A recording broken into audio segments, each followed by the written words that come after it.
Hello everyone, how are you guys today? This is the Oral Cancer Prevention Project and I'm Yi. I will be the host for today's episode. So, believe it or not, a while ago I really thought that I had oral cancer and I was devastated. For real, until I finally went to the hospital to diagnose, my family and I prepared for the worst. And that is when I found out that turns out I had canker sores and not oral cancer. So with no further ado, on today's episode, I'm going to give you guys a general idea of what oral cancer is and why it is easy to mistake this disease for other diseases.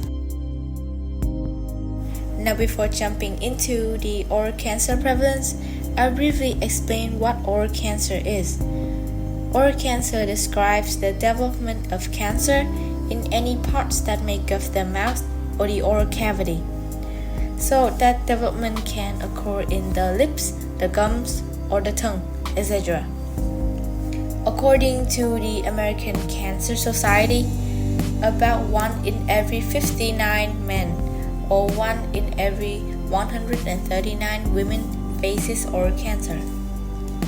Moreover, the recent estimates in January shows that in 2024, there will be about 58,450 new cases of oral cavity or oropharyngeal cancer, and approximately 12,230 deaths caused by the same diseases. The average age of people who are diagnosed with oral cancer is in the age of 63.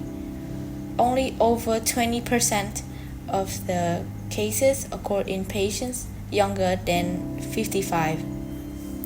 It is known that since the mid-20s, the incidence of oral cancer have increased by 1% in every year. The death rate, on the other hand, only increased by 0.6% annually from the year 2009 to 2021 after years of declining, mainly because of the increasing mortality rates of oral cancer during that time. Oral cancer is more likely to be curable if only it is discovered in an early stage. However, since they are often detected in late stages, oral cancer can have a high mortality rate up to 50% at 5 years from diagnosis in general. Diving deeper into the survival rate, I'm going to help you guys be familiar with the SEER database. It tracks a 5-year relative survival rate for oral cancer. The SEER database groups cancer into 3 main groups: localized, regional, and distant, where localized means that there are no signs of cancer being spread outside the organ, which in this case is any parts that make up the mouth. Regional means the cancer has spread into another nearby structures, and distant means that the cancer has spread into an even further distant parts of the body. For example, the lungs. Overall, if the cancer occurs in the lips area, the patient has a 94% survival rate in the localized stage. The lowest percentage of survival rate is 38% at the distant stage. That goes the same with the other parts like the tongue or the oropharynx. Highest survival rate at the localized stage and the lowest at the distant stage when the cancer has spread into different parts of the body. So, what are the symptoms that led me to think that I had oral cancer? Well, I had a large and painful ulcer on my tongue that didn't go away after a few weeks. I also experienced difficulty swallowing and eating because of the pain and the inflammation. I know it's common for people to mistake canker sores for oral cancer, but I didn't realize at that time.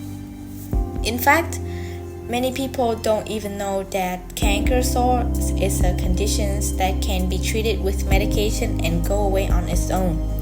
Since both conditions can cause pain, swelling, and difficulty swallowing, and also share similar symptoms such as bleeding or discharge from the mouth.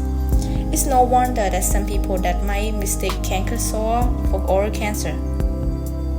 The difference between two of them is while canker sores can be treated with topical medications and good oral hygiene habits, oral cancer requires more aggressive treatment, such as surgery, radiation therapy, and chemotherapy. That is all for today's episode of the Oral Cancer Prevention Project. Thank you for tuning in, and I hope you found this information helpful. Don't forget to subscribe to our channel and follow us on social media for more episodes like this one.